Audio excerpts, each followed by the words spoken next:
Hey, welcome to EPN. My name is Victor Lucas, and we bring you the latest in everything cool every single day, thanks to our partners at the VFS School of Game Design.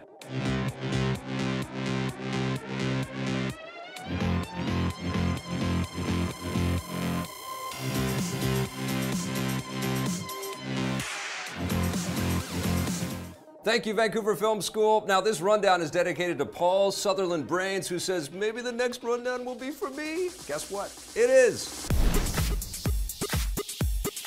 Nintendo has given the world a first look at their theme park. Well, sort of.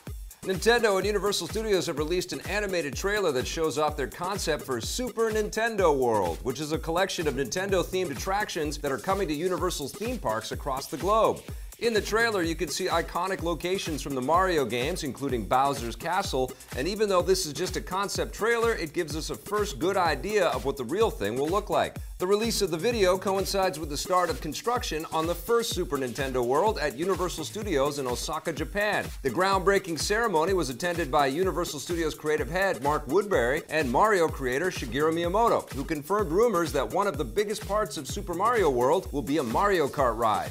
There will also be other rides and attractions, along with restaurants and retail shops, and Miyamoto says that the idea is to give attendees an immersive experience that makes them feel as though they're inside a real-life Nintendo game. We can't wait! The first Super Nintendo World opens in Japan in the year 2020, and other Universal theme parks, like the ones here in North America, will be getting their own soon after that.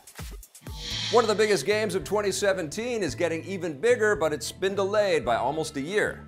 Shenmue 3, the crowd-funded sequel to the beloved Sega Dreamcast series, has been delayed until the second half of 2018. It was originally slated to arrive this December, but series creator Yu Suzuki says that they need more time. Delays are always disappointing, but the reason for this delay might actually make fans happy. Suzuki says it's because the game has gotten much bigger and more beautiful than they originally expected. He adds that by utilizing new technologies, they've been able to discover new possibilities and expressions within the game. He didn't elaborate on exactly what this means, but if we had to guess, we'd say he's probably referring to the new technology of the PS4 Pro, which would make the game look much more beautiful and expressive. More details will be announced soon. Shenmue 3 was officially unveiled in 2015, much to the delight of fans who have been asking for a sequel ever since the second game was released back in 2001. Suzuki and the development team have almost 20 years of expectations to live up to, so hopefully they can deliver.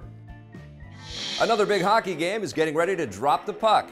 EA Sports has released the first teaser trailer for NHL 18. It doesn't give much away, but it is the first official footage from the game so far. This isn't the first time EA has spoken about the game, though. Last year, NHL producer Sean Ramjag Singh told us that they might bring a single-player story campaign to future NHL titles, sort of like what they're already doing with the FIFA series. One of the big things that we're seeing in sports titles like your own FIFA 17 and the NBA 2K series is this story mode, and people are putting scripted pieces together with actors.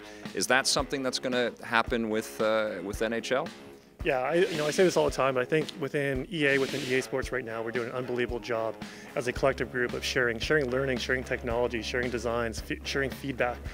So with FIFA and their story mode this year, really interested to get the learnings coming out of that, see what the fans are saying about that experience, and then we'll take those learnings and figure out what it means for NHL in the future. We still don't know if NHL 18 will have a story campaign or not. EA will reveal more info about the game at the NHL Awards on June 21st.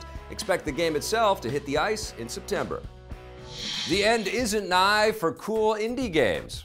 Super Meat Boy co-creator Edmund McMillen has unveiled his latest project, The End Is Nigh. Like Super Meat Boy, it's a side-scrolling platformer that uses McMillen's distinctive art style, with players taking control of a little blob who flops his way through a bleak post-apocalyptic landscape. McMillen made the game in partnership with another indie developer, Tyler Glale, who made the stylish 2012 puzzle game Closure.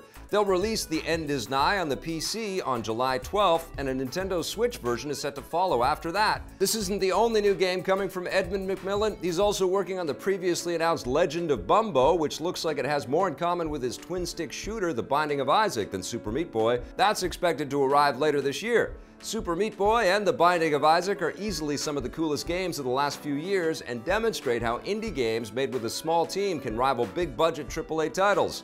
We'll have more on both of the new games as details come in. And a whole bunch of other games are rolling out in the coming months. It must be E3 season. Release dates for several big upcoming titles have been announced. First up, NetherRealm Studios has announced that Injustice 2 will be getting a new DLC fighter next week. The DC anti-hero Red Hood will be added to the roster on June 13th. It will be the Jason Todd version of the character who, unlike most superheroes, isn't afraid to use lethal force. This is Red Hood's first big appearance in an Injustice game, although he was featured as an alternate attire for the Joker in the first game. Players won't be able to buy the character by himself. He'll only be included as part of the deluxe edition of the game or in the Fighter Pack 1 bundle. More new characters for Injustice 2 will roll out over the next few months.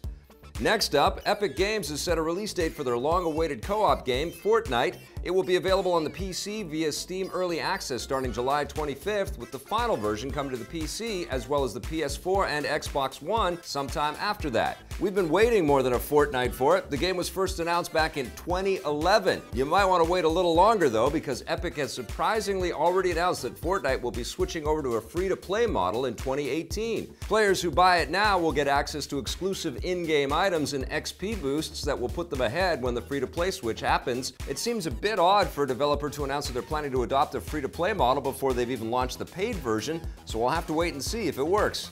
Finally, Project Cars 2 will cross the finish line worldwide on September 22nd. It's a sequel to the 2015 racing game and offers new features like dynamic weather, off-road rally racing, and VR support for the first time. There's also an overhauled career mode that gives players more freedom. They'll be able to start their career in any motorsport discipline they want and move up from there. Project Cars 2 will be playable on the floor of E3 next week. The massive and gun-filled world of Grand Theft Auto Online is getting even more massive and more gun-filled next week. Rockstar Games has announced that Gun Running, the latest update for GTA Online, will hit the PS4, Xbox One, and PC on June 13th. That means we won't be able to play it until we get back from E3. First announced last month, the Gun Running update will give players and their friends the ability to buy and sell military-grade weaponry on the black market, which means loads of new guns and vehicles to play with. Rockstar has been updating GTA Online with a steady stream of new content like this since it launched in 2013, which has helped the game reach sales of more than 80 million copies worldwide, making it the fourth best-selling game of all time. Expect to see more new content for GTA Online in the future. Rockstar has already stated that they plan to include a similar online component in their next big game, Red Dead Redemption 2, which rides into town next year.